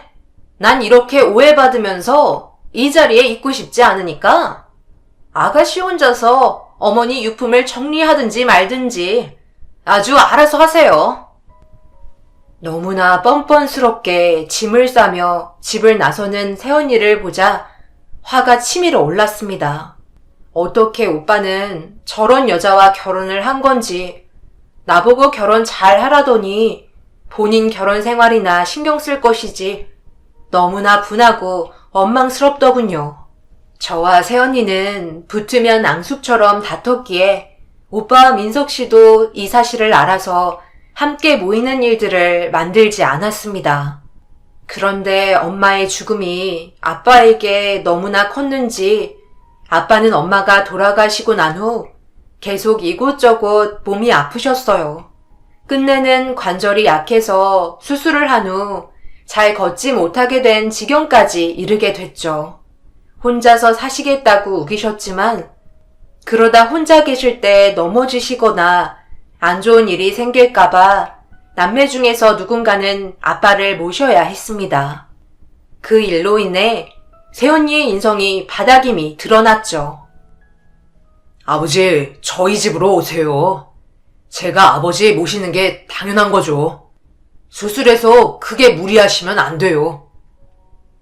여보, 이런 건 나랑 상의를 해야지. 혼자 이렇게 지르는 게 어딨어? 아버님, 너무 서운하게 듣지 마시고요. 어디까지나 이 사람 혼자만의 생각이에요. 전 아직 허락 못했다고요. 그리고 맞벌이 하는데 어떻게 아버님을 돌봐? 당장 거동도 불편하셔서 매일 누가 옆에 있어줘야 하는데 당신이 옆에 있으려고 그래? 왜 자신 없는 일을 저지르고 그래? 됐다. 수술도 잘 됐고 혼자서도 이제는 짧은 거리는 지팡이로 다닐 수 있어. 너희들한테 짐 되는 것도 싫고 그냥 맘 편히 혼자 사는 게 좋아. 준호 너도 괜히 부부 사이 분란 만들지 말고 신경 쓰지 마라. 아니에요. 예전부터 생각하고 있었던 거였어요. 당신도 아버지 모시는 거 생각해 보겠다고 했잖아. 그리고 우리 이번에 약국 하나 정리하기로 했고 둘이 약국 다니면 한 사람은 집안일 봐도 되는 거고 그렇게 되면 당신이 약국 혼자 볼 때도 있는 거니까 당신 보고 아버지랑 있으라는 거 아니야. 서로 번갈아 가면서 일하고 아버지 간호하면 되잖아. 미쳤어? 난 그렇게는 못해. 왜 사람을 난처하게 만들어? 당신 멋대로 계획하고 사람들 앞에서 통보하면 다야? 나는 아버님 간호 절대 못하니까 당신이 알아서 해. 왜 사람을 나쁜 사람 만드는 거야? 내가 거절하지 못하게 하려고 일부러 아버님 앞에서 이야기한 거지? 당신 진짜 너무한다. 아버님, 서운하셔도 어쩔 수 없어요. 제가 이래야 저희 생활 유지할 수 있거든요. 약국을 하나 줄인 건 임대 놓기 위한 거고 인건비 줄이려고 그런 건데 이 사람이 뭔가 단단히 착각하고 있는 것 같네요. 약국을 혼자서 어떻게 해? 당신도 일 나와야지. 쉴 생각을 하는 거야? 새언니, 됐네요. 억만금을 줘도 우리 아빠 언니한테 안 맡겨요. 누구 눈칫밥 먹게 할 일 있어? 오빠, 내가 아빠 재활하시도록 모실 테니까 오빠는 신경 쓰지 마. 대신 아빠 보러 자주 집에 오기나 해. 싫은 사람은 굳이 얼굴 안 비춰도 된다고 말해드려. 새언니가 모르고 있을까봐. 그리고 싫다는 사람한테 억지로 시키면 요즘같이 흉흉한 세상에 무슨 일 날지 어떻게 알겠어? 언니는 잘 나셨으니까 이 일에 신경 끄세요. 아빠는 내가 모셔요. 새언니는 비아냥거리는 제 말에 화를 냈고 어김없이 두 여자의 신경전에 오빠와 민석 씨만 난처하게 만들었습니다. 아빠는 저희 집에서 함께 생활하시며 손주들의 재롱도 보시며 점차 몸을 회복하셨네요. 그렇게 아빠에게 효도를 할 수 있어서 다행이다 싶으며 결혼 생활을 이어갔는데 남편에게 청천벽력 같은 소식이 전해지면서 집안은 슬픔으로 가득 차고 말았습니다. 남편의 회사에서 건강검진을 하라는 연락을 받았고 저와 함께 건강검진을 하고 결과를 들었는데 담당 의사의 입에서 믿을 수 없는 말을 듣게 됐네요. 그렇게 건강한 남편에게 림프암이라는 검사 결과가 나오면서 이미 암이 많이 전이되어서 6개월이라는 시한부 판정을 받고 말았습니다. 병원을 나서는 발걸음이 도저히 움직이지 않았고 손과 발이 사정없이 마구 떨리며 가슴이 꽉 막힌 것처럼 답답했어요. 하지만 이런 말을 듣고도 오히려 남편은 담담한 표정을 짓더군요. 시한부 판정을 받은 본인의 마음은 안중에도 없고 제가 받을 상처만 신경 쓰는 남편이 안쓰러웠습니다. 아무렇지 않은 표정으로 남편 걱정을 덜어주고 싶어도 참을 수 없는 눈물이 터졌네요. 밥을 먹다가도 눈물이 나왔고 길을 걸으면서도 눈물이 나왔습니다. 남편은 다니던 회사를 그만두고 마지막을 가족과 함께 보내고 싶어 해서 그렇게 하기로 했어요. 아빠는 남편의 병을 듣자마자 주저앉고 마셨네요. 그런 병이 자신한테 와야 하는데 왜 젊고 착한 민석이한테 왔냐며 남편을 친아들처럼 꼭 안아주었어요.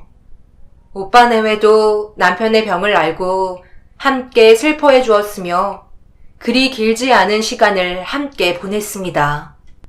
일주일에 3번씩 꼭 집에 와서 함께 식사를 하면서 즐거운 시간들을 많이 만들었어요. 새언니는 주말에 한 번씩 들르는 게 전부였고 그것에 대해서는 가족 누구도 싫다는 말을 하는 사람이 없었습니다. 오히려 안 보는 게 평화로울 수 있었죠.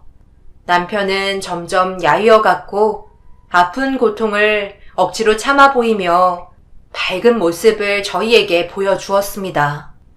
그러던 어느 날 함께 잠을 자고 있는데 남편이 저를 다급하게 깨우는 소리가 들리면서 제 팔을 흔들며 일어나라고 말했죠.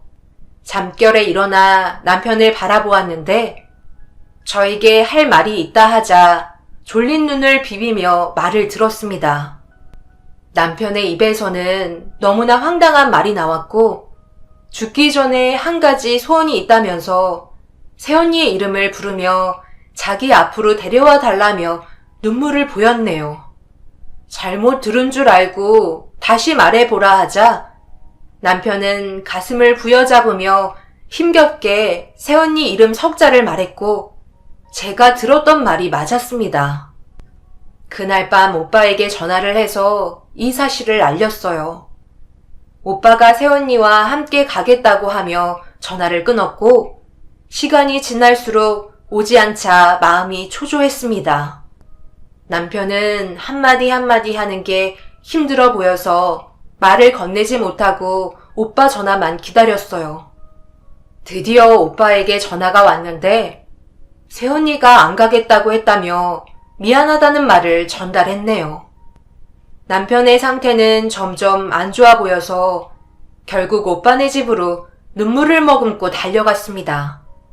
오빠 내외는 한바탕 다툰 듯 집안이 엉망이었고 새언니를 설득하기 시작했어요. 무슨 이유인지 모르겠지만 남편이 마지막 소원으로 새언니를 보고 싶어 한다고 전했는데 꿈쩍도 하지 않는 새언니의 뒷모습을 보자 집에서 마지막을 준비하는 남편의 얼굴이 떠올랐습니다. 결국 새언니에게 무릎을 꿇고 빌기 시작했네요. 언니, 제발 부탁이에요. 우리 남편 오늘 내일 할 것 같아요. 왜 언니를 보고 싶어 하는지 모르겠지만 자고 있는 저를 깨우더니 언니를 불러달라고 하더라고요. 지금 말 한마디 하는 것도 힘들어해서 아무 이유도 못 듣고 온 거예요. 이렇게 시간을 지체할 수 없어요. 제발 우리 남편 좀 만나주세요. 다시는 언니한테 대들지 않을게요. 언니가 앞에 나타나지 않으라고 하면 나타나지도 않고 앞으로 언니 말이면 다 들을게요. 우리 신랑 마지막 가는 길 함께 해줘요. 당신이 이렇게 모진 사람이었어? 산 사람 소원도 들어준다는데 왜 이렇게 안 보겠다는 거야? 시간이 없다잖아. 그 사람이 저를 볼 이유가 뭐가 있겠어요? 이상하잖아요. 다들 안 이상한가? 그게 마지막 소원이라는 것도 웃기고. 이상하죠. 그런데 오빠가 원하잖아요. 제발 같이 가줘요, 언니. 이렇게 빌게요. 우리 남편 좀 만나줘요. 새언니는 저와 오빠의 설득에 못 이겨 옷을 갈아입고 나오겠다며 방으로 들어갔고 새하얀 옷을 입고 나온 새언니가 그 순간만큼은 고맙더군요. 오빠의 차를 타고 집에 도착하자 남편이 있는 방으로 새언니를 밀어 넣었습니다. 그리고 참을 수 없는 눈물이 마구 터져 나왔어요. 오빠와 저는 열린 방문 틈으로 두 사람을 지켜봤는데 두 사람 사이에는 믿을 수 없는 대화가 오고 갔습니다. 도대체 저를 왜 보시려고 그러는지 이제 와서 할 말이라도 있나 봐요? 뭐 아프게 된 건 유감이네요. 너같이 나쁜 사람은 분명 천벌을 받을 거야. 내가 이렇게 세상 떠나지만 하늘에서 널 용서 못할 테니까 분명히 알아둬. 앞으로 네 인생은 점점 나락으로 빠질 거고 시궁창 속 갇힐 거야. 내가 그렇게 만들 거거든. 과거에 너와 내가 서로 사랑한 사이였다는 게 치욕스럽다. 내가 준이와 결혼하려고 하니까 나 잘 되는 꼴이 그렇게 싫었니? 그때 일 아직 사과받지 못했는데 넌 여전히 사과할 마음이 없겠지. 사과하지 마. 그래야 이 악담이 유효하게 되니까. 상견례 때 너를 보고 솔직히 이 결혼을 해야 할지 말지 고민을 많이 했어. 그런데 내가 준이네 가족을 지켜줘야겠다는 생각을 했지. 다시는 널 보고 싶지 않았는데 너의 이중적인 모습에 그 사람들이 당하고 있어서 참을 수 없더라. 내가 옆에 있어줘야 네가 그 사람들한테 나쁜 짓을 하지 않을 거 아니야. 그리고 내 아내한테 한 번만 더 소리 지르고 상처되는 말 하기만 해봐. 하늘에서 끝까지 널 괴롭힐 테니까 내 말 명심해. 또 널 위해서 선물 하나 준비했는데 마음에 들었으면 좋겠다. 남편은 새언니에게 그렇게 말하고 다음날 아침에 제 품에서 세상을 떠났습니다. 남편과 새언니는 과거에 서로 결혼을 약속할 정도로 사랑하는 사이였고 새언니는 남편의 무능함에 파혼하고 잠적을 했었다고 해요. 그리고 몇 년 사이에 갑자기 약사가 되어 나타나서 저희 오빠를 꼬셔 결혼을 한 거였더군요.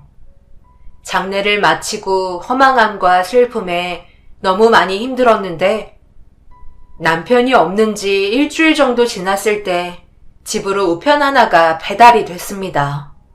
보내는 사람이 남편 이름으로 되어 있자 너무 놀라서 그 자리에서 우편을 확인했네요. 우편에는 남편의 유서가 있었고 남편이 그동안 저 몰래 모아두었던 비상금이 든 통장이 나왔습니다. 통장에는 1억이 들어 있었는데 또 다른 서류를 보자 학력 위조 서류가 나왔어요. 새언니의 이름이 써져 있는 서류는 그동안 새언니의 학벌과 가족들이 모두 거짓인 게 밝혀지는 중요한 증거였습니다.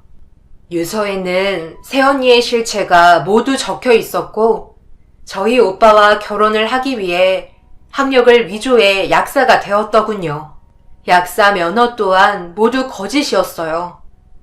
오빠에게 이 사실을 알리고 무언가 조치를 취해야 했습니다. 오빠는 한동안 말을 잇지 못하며 중대한 결단을 내리고 말았어요. 새언니를 경찰에 신고하고 죗값을 받게 하면서 이혼까지 진행하게 되었습니다. 남편의 선물이 아니었다면 저희 가족은 새언니의 사기극에 놀아날 수밖에 없었겠죠. 지금 생각해도 끔찍할 뿐이네요. 저희 남매는 서로 다른 상황들로 인해 혼자가 되었지만 현재는 아빠와 오빠와 저와 제 아들과 딸이 함께 살고 있습니다. 하지만 새언니가 있었을 때보다 현재가 너무 즐겁고 행복해요. 앞으로도 이 행복이 오래 갔으면 좋겠고 한 가지 소원이 있다면 오빠가 하루빨리 좋은 사람을 만나 다시 인생을 시작했으면 좋겠어요. 저희 남매에게 응원의 댓글 남겨주시면 힘을 얻어 열심히 살겠습니다. 부족한 사연 읽어주셔서 감사합니다. 안녕하세요. 저는 항암치료 3차까지 진행하고 현재는 거의 완치가 되어가고 있는 중입니다. 그래서 심적으로 어느 정도 안정이 돼서 이렇게 사연을 신청할 수 있게 되었습니다. 죽음의 문턱 앞에까지 밟아본 저로선 지금의 삶이 너무 소중하고 앞으로 남은 인생을 좀 더 가치 있게 살아가기 위해 물려받았던 가업을 정리하려고 준비 중에 있습니다. 적지 않은 인생을 살아가면서 큰 굴곡 없이 살아가던 저에게 예기치 못한 일이 벌어졌을 때 많은 변화가 있었는데 제가 암에 걸리게 되자 부부관계에 조금씩 금이 가기 시작했어요. 남편은 대장암 3기 판정을 받게 된 저를 걱정해주기보단 부모님께 가업을 승계받은 목장의 운영권을 원하고 있었습니다. 달라진 남편의 모습이 너무 낯설게 느껴져 저도 모르게 거리를 두기 시작했어요. 그만큼 상처를 많이 받았던 것 같습니다. 당장 입원을 해야 되고 언제 끝날지 모를 병원 생활을 해야 될 저를 보면서 마음 아파하는 것보다 연매출 20억 정도 되는 목장의 소유권에 대한 욕심을 강하게 나타냈어요. 실망스러운 모습 때문에 입을 닫아버리게 되자 남편은 그런 저를 차갑게 대했고 원하는 대답을 듣기 전까진 신경질적으로 변해버렸습니다. 제가 남편 뜻대로 움직이려 하지 않자 화가 났는지 시댁 식구들에게 저를 상당히 안 좋게 얘기해서 상황을 심각하게 만들었고 어느 정도 예상은 했지만 성격이 불같은 시모는 입원해 있는 병실에까지 찾아와 한바탕 난리를 쳤어요. 어려운 일을 겪게 됐을 때 도움을 주는 게 가족인 건데 시댁 식구들은 아픈 저보다 돈을 더 우선시하고 있었습니다. 남편과 결혼 생활 10년 하는 동안 좋았던 감정은 그날 전부 사라지게 되었고 차라리 남편이 눈앞에 사라져주길 바랐어요. 당신은 지금 내가 아직까지 정상으로 보여? 나 대장암 3기 판정 받았어. 곧 항암 치료 받아야 하고 앞으로 내 몸이 더 큰 문제가 생기게 될지도 모르는데 이런 심각한 상황에서 당신은 목장을 달라는 말이 나와? 내가 원하는 대로 해줄 것 같아서 그런 말을 하는 거야?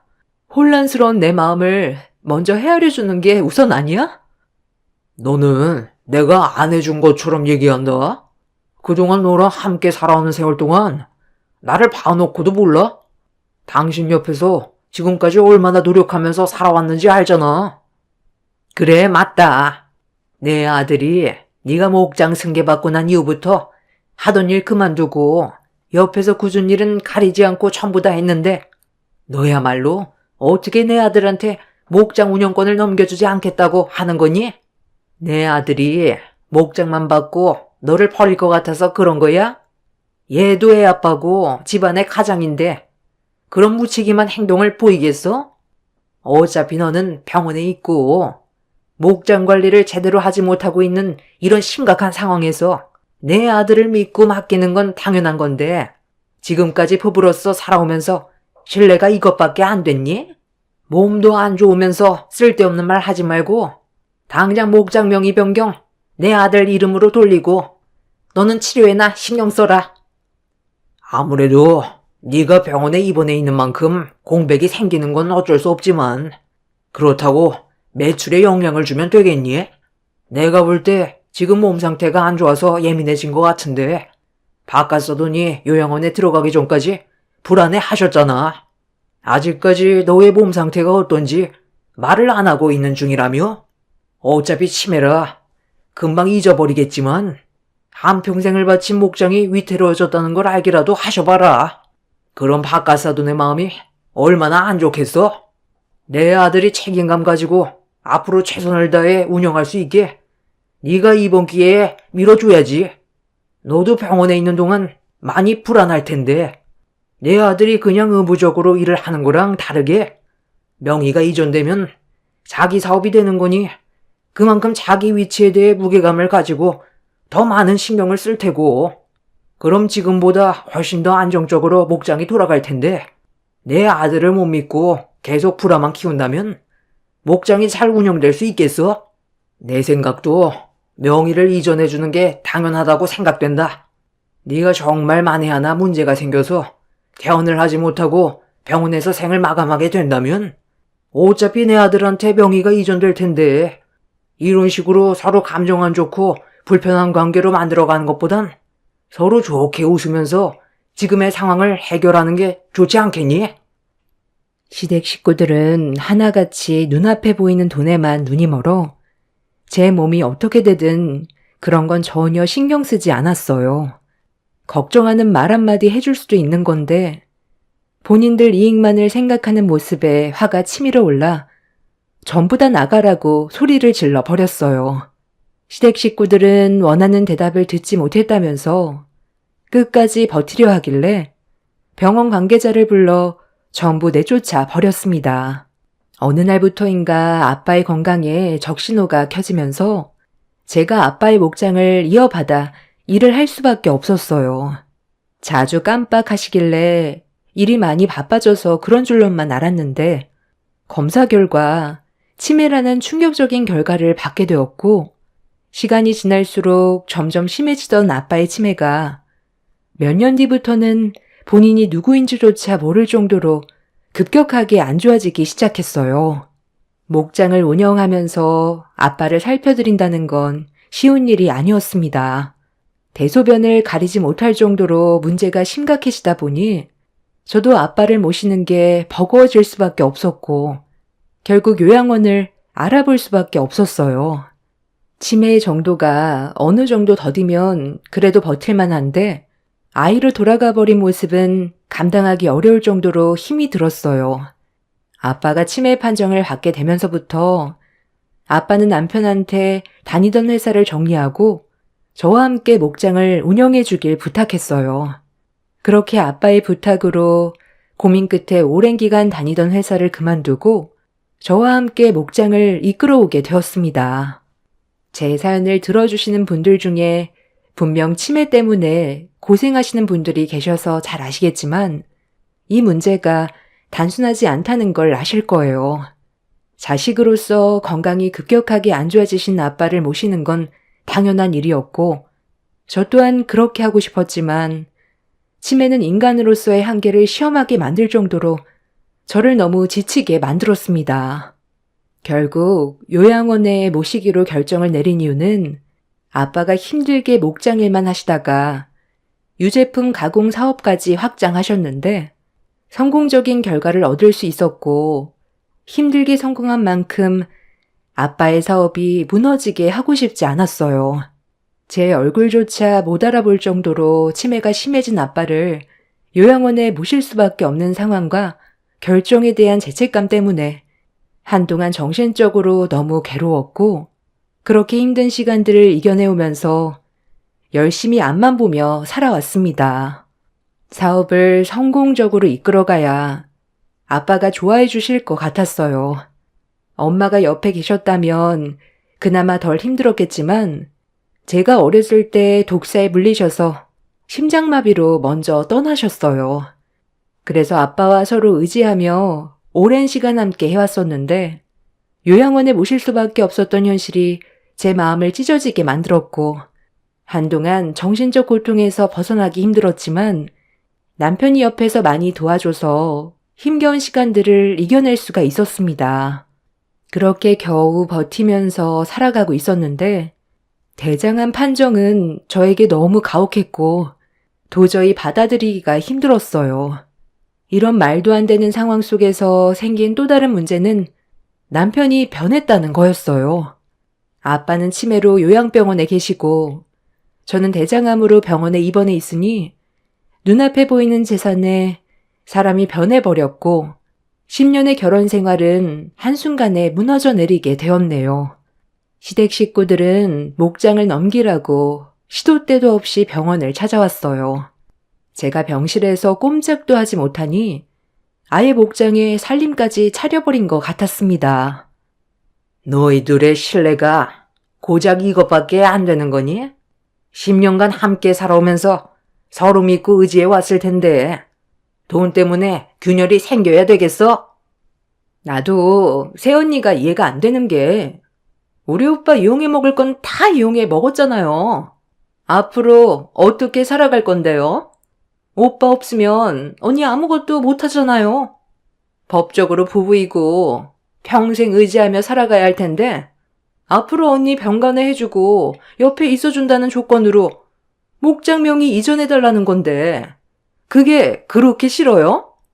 이런 말까진 안 하려 했는데 언니 대장암 이겨내지 못하면 결국 그 재산들 전부 우리 오빠한테 가게 되는 건 당연한 건데 굳이 이렇게까지 고집 부리는 이유가 뭐예요? 이럴수록 언니만 더 힘들어지는 거 몰라요? 적당히 튕기고 이제 그만 명의 옮겨줘요. 언니가 병원에서 누워있는 동안 오빠는 목장에서 힘들게 땀 흘리고 있다고요. 우리한테 도움 받으려면 언니도 포기해야 되는 것들도 있는 거예요. 손에 쥐고 있으면 뭐가 달라져요? 좋게 웃으면서 해결해요. 이번에 우리 가족 전부 짐 싸서 너희 집으로 들어갔다. 버릴 거 버리고 쓸데없는 짐들 전부 다 정리했거든. 사돈어른 방에 있던 짐들 전부 다 폐기 처분했고 그 방에 내가 사용 중인데 여기저기 보수해야 될 곳이 꽤 되더라. 이참에 그냥 새로 리모델링 할까 생각 중이다. 쓸데없는 짐들이 너무 많아서 거의 다 버렸는데 상관없잖아. 사돈어른께서 치매 때문에 본인이 누구인지조차 모를 정도로 심각한데 들어와 살 일도 없고 평생 요양원에서 나오지 못할 테니 그 집 놀릴 바엔 내가 들어가서 사는 게 좋지 않겠어? 애들 밥도 챙겨야 하니까 나도 어쩔 수 없는 선택을 한 거니 당연히 이해해 줄 거라 생각한다. 원래 살던 우리 집보다 넓어서 좋긴 하다만 아무래도 목장 옆에서 살다 보니 몸에 목장 냄새가 좀 배기긴 했는데 그래도 공기가 좋아서 살만 하더구나. 내 아들한테 명의 이전만 해주면 모든 게 완벽할 텐데 우리가 원하는 대로 해주질 않으니 지겨운 얼굴 보고 싶지 않아도 어쩌겠어.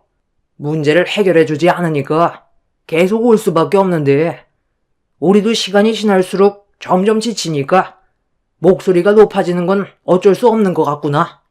의사 말로는 항암 치료 뒤 수술을 받아도 안 좋아질 수도 있을 거라는데 굳이 이렇게까지 해야 되겠어? 우리 며느리가 마음이 넓은 줄 알았는데 그런 몸으로도 돈이 우선인 걸 보니 아직 덜 아프구나. 돈이 우선이라고요?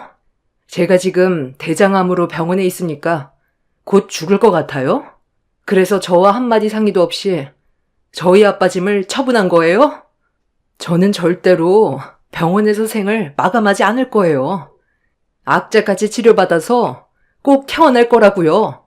당신들은 내가 비정상적으로 보이겠지만 내가 봤을 땐 당신들이 더 비정상적이야. 죽기를 바란 사람처럼 행동하고 있으면서 목장을 달라고 하면 그 말을 내가 따를 것 같아? 숨을 거두는 날이 있어도 나는 절대로 명의 이전 안 해줄 거야. 차라리 그 목장 다른 사람한테 넘겨주는 게 배는 덜 아프겠네. 우리 아빠가 한평생 이끌어온 목장인데 거저 가지려 하는 당신들 심보를 내가 왜 받아줘야 되는 건데? 당장 내 눈앞에서 꺼져. 그 인간이 땀 흘리면서 일하는 거 내 마음 편하게 해주려는 거 아니잖아? 내가 죽으면 그 목장에 대한 소유권이 자기한테 넘어오니까 자기 일처럼 더 신경 쓰는 거 아니야?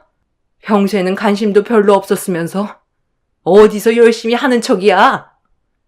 막말을 뱉어내는 저를 바라보고 있던 시댁 식구들은 기분이 안 좋았는지 얼굴을 붉히면서 제 말을 받아쳤어요. 매번 찾아와서 저를 힘들게 하는 그 인간들이 다시는 병원에 찾아오지 않게 관계자에게 도움을 요청했고 그 인간들은 제가 빨리 가버렸으면 좋겠다고 막말을 퍼부은 뒤 돌아가 버렸습니다. 그리고 이런 상황들을 뒤늦게 듣게 된 남편이 저녁에 병실로 찾아왔어요. 얼굴을 보고 싶지 않으니 돌아가라고 한마디 한 뒤 등을 돌렸는데 남편이 충격적인 말을 꺼냈습니다. 네가 지금 상황 파악이 안 되는 것 같은데 그 목장 내 명의로 돌리지 않는다면 앞으로 어떤 일이 벌어질지 몰라. 네가 장인어른보다 먼저 떠날 수 있을지도 모른다고 생각은 안 해봤냐? 그리고 우리 딸들은 앞으로 어떻게 할 건데? 네가 이렇게 고집을 부리면 부릴수록 나도 하고 싶은 마음이 싹 사라져버려. 목장이 어떻게 되든 말든 그냥 방치할까? 노동자들 다 돌려보내고 목장 처분해버리면 좋겠어? 네가 만약에 이대로 계속 고집 부리잖아? 그럼 이거 하나는 확실하게 알아두고 결정을 해야 될 거야. 나는 네가 암을 이겨내지 못하고 죽게 되면 장인어른은 아예 신경도 쓰지 않을 거고 목장은 당연히 처분할 거야. 그리고 거기에서 끝나지 않아. 나는 너희 집안이 남기고 간 재산으로 새 출발할 건데 우리 사이에 누가 있지? 너도 없는데 내가 굳이 우리 딸들을 키울 필요는 없잖아. 아빠로선 당연히 미안한 감정이 드는 건 어쩔 수 없지만 그건 시간이 알아서 해결해 줄 것 같고 보육원에서 앞으로 잘 지내겠지. 아빠 엄마에 대한 그리움을 가진 채 평생 외롭게 살아가지 않겠어? 나는 내가 원하는 걸 얻지 못한다면 그런 결정까지 내릴 생각을 가지고 있는 사람이야. 어떻게 할래? 애들 보육원에 보내버릴까? 네가 이런 식으로 행동하면 우리 가족이 애들을 제대로 돌봐줄 수 있을 것 같아? 이런 말까지는 안 하려 했는데 네가 지금 나한테 보이는 행동이 점점 이성을 잃게 만들고 있다는 거 몰라? 10년간 우리 결혼 생활 엄청 좋은 건 아니었지만 그래도 나쁘지도 않았잖아. 마지막으로 경고하겠는데 내 말대로 행동해. 나도 더 이상 못 기다려줘. 내 말 무슨 뜻인지 충분히 이해했으면 여기 위원장이야. 혹시 또 마음이 바뀌면 나도 곤란하잖아. 잘 보고 거기 밑에 사인하면 될 거야. 네가 다른 마음 품고 나 몰래 재산 처분해버리면 나만 골치 아파지잖아. 그러니 확실하게 증거물을 만들어 놓는 게 좋겠지. 그런 의미에서 유언장 하나 만들어 두는 게 좋을 것 같아서 준비한 거니 부담 갖지 말고 애들을 위해서 사인해. 애들을 보육원에 보내? 아빠라는 인간 입에서 그게 할 소리야? 내가 대장암 판정받고 병원에 있는 동안 걱정해주는 말 한마디 안 해주고 목장 얘기만 하더니 이젠 애들 가지고 나를 협박하려 들어? 왜? 네 쓰레기 부모가 시키던? 어차피 이판 사판이야. 네가 이런 식으로 나오는데 나라고 못할 것 같아? 어떻게 할 거야? 나도 오랜 시간 기다려줄 수 없어. 그러니 짧게 생각하는 게 좋을 거야.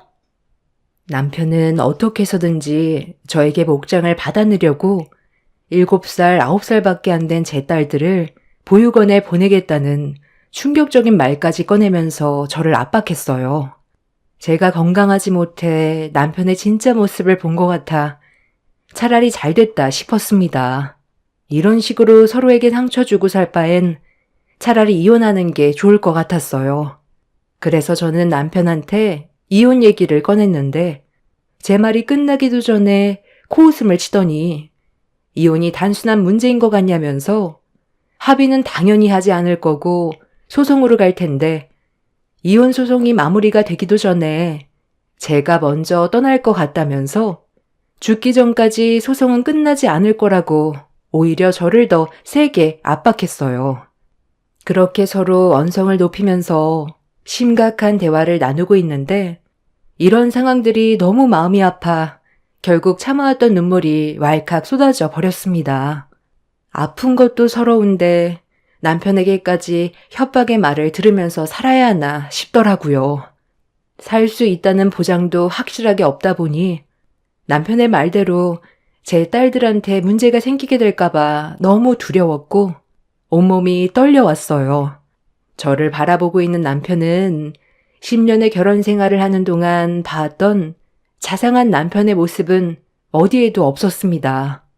그렇게 한바탕 난리를 친 뒤 다음날 다시 오겠다면서 그 전까지 신중하게 생각하고 결정해야 될 거라고 암투병 중인 제 얼굴에 유언장을 날렸습니다.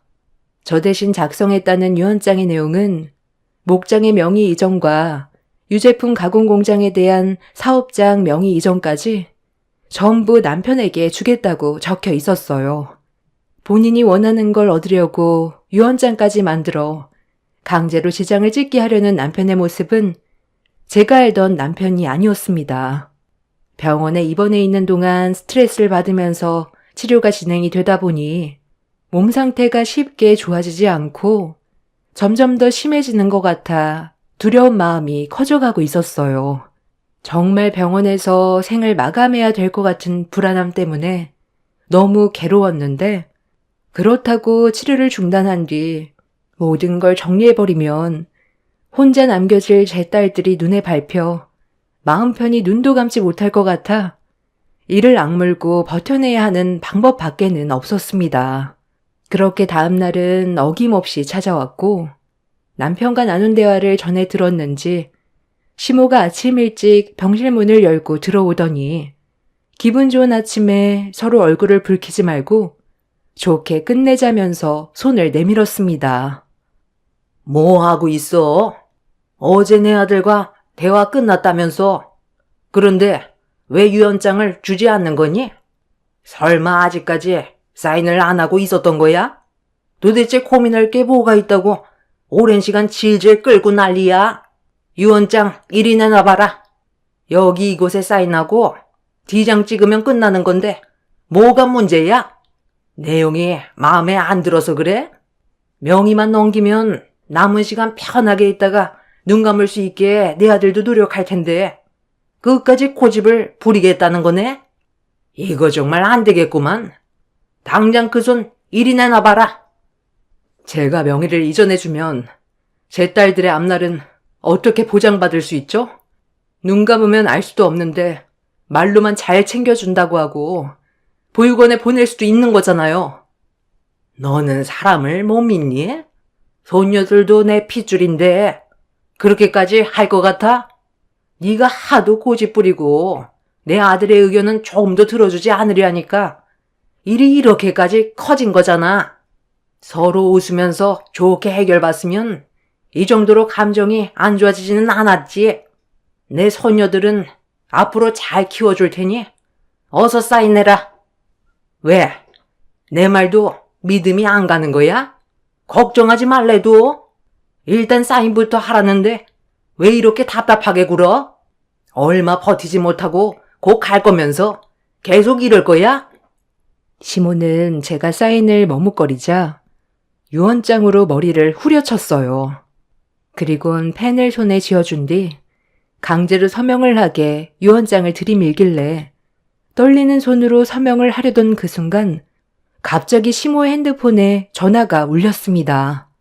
시모는 저에게 서둘러 사인하라면서 손짓을 하며 전화 통화를 했는데 표정이 어두워지더니 핸드폰을 바닥에 떨어뜨렸어요. 그리곤 힘없이 그 자리에 주저앉아 버리길래 뭔가 일이 생겼다는 걸 느낌적으로 알 수가 있었습니다. 시모는 멍한 얼굴을 하곤 천천히 몸을 일으키더니 그대로 병실을 뛰쳐나갔어요. 시모의 핸드폰에선 남성분의 목소리가 들려오길래 바닥에 떨어진 핸드폰을 주워들어 통화를 이어나갔고 수화기에서 들려온 말은 엄청난 충격을 가져왔습니다. 남편과 시부 신우가 차량 전복사고로 현장에서 즉사해서 근처 병원으로 옮겨졌다며 신원 확인을 부탁한다는 말을 듣게 되었고 떨리는 목소리로 어떻게 된 거냐고 물어보니 운전대를 잡고 있던 남편이 음주운전이 의심된다고 전날의 상황에 대해 알려줬어요. 저희 목장이 어두운 밤길에 운전하기에는 좀 위험하긴 하지만 도로폭이 그렇게 좁은 편은 아닌데 세 식구가 전날에 식당에서 술을 먹고 집으로 돌아가던 도중 비틀거리다가 차가 도로를 이탈해 낭떠러지로 굴러 떨어져 버린 것 같았어요. 시모는 전날에 지인들과 여행을 다녀온 뒤 바로 병원으로 오게 된 상황이라 전날에 있었던 사고에 대해서는 전혀 알지 못했었고 목장에서 일을 하던 외국인이 굴러떨어진 차량을 보고 신고를 한 거였습니다. 차 문을 열었을 땐 차 안에서 술 냄새가 진동을 했었다며 어떤 사고였는지 알 수 있게 설명을 해줬는데 갑자기 이런 안 좋은 일들이 연달아 터지게 되니 너무 무섭더라고요. 아마 제가 생각하기에는 남편과 시부 신우는 제가 유언장에 사인을 하게 될 거고 명의가 남편에게 이전될 거라는 확신을 가져서 축하도 할 겸 셋이서 술을 좀 과하게 먹었던 것 같습니다.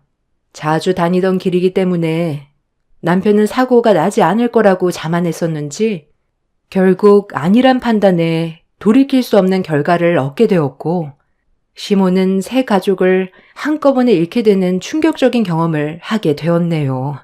믿을 수 없는 현실 속에서 장례는 진행이 되었고 시모는 그날 이후 정신 상태가 정말 이상해져 정상적인 삶을 살지 못하고 있다는 말을 동네 주민분이 병문안을 와주셨을 때 들을 수 있었습니다. 그때 당시 만약에 제 딸들이 같이 목장 일을 도와주시는 외국인 분들의 품이 아닌 남편을 따라갔었다면 이 세상에 더는 없는 존재가 되어버렸을 텐데 다행히도 제 딸들은 보호를 받을 수가 있었네요. 저는 3차 항암 치료를 끝낸 뒤 대장을 7cm 정도 잘라내고 회복하는 데 집중을 했어요. 그렇게 오랜 시간 병원에서 암투병을 끝낸 뒤 통원 치료를 받을 수 있을 정도로 몸 상태가 많이 좋아져 집으로 돌아갈 수가 있었습니다.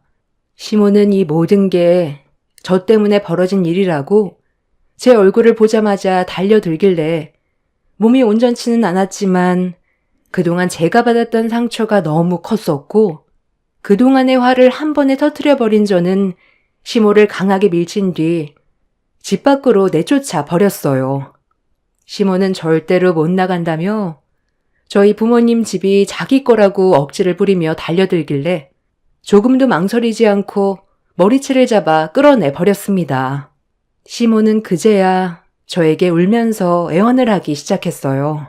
한순간에 가족을 셋이나 잃었는데 저에게까지 버림을 받으면 앞으로 어떻게 살아갈 수 있겠냐면서 내치지 말아달라고 했지만 저는 조금도 불쌍한 감정이 생기지 않더라고요.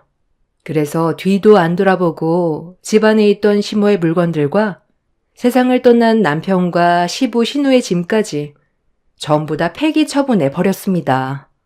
제가 암투병하고 있을 때는 온갖 막말에 유언장으로 머리까지 내려쳤으면서 이제 와서 봐달라고 하는 모습이 오히려 저를 더 분노하게 만들었습니다. 그렇게 시모를 강하게 내쳐버린 뒤 저는 딸들과 함께 앞으로의 삶에 대해 진지하게 계획하고 있는 중입니다. 막막하기만 했던 제 삶이 한순간에 정리가 되어버렸다는 게 아직까지 믿기지 않네요. 갈 사람은 건들지 않아도 알아서 가게 되는 것 같습니다.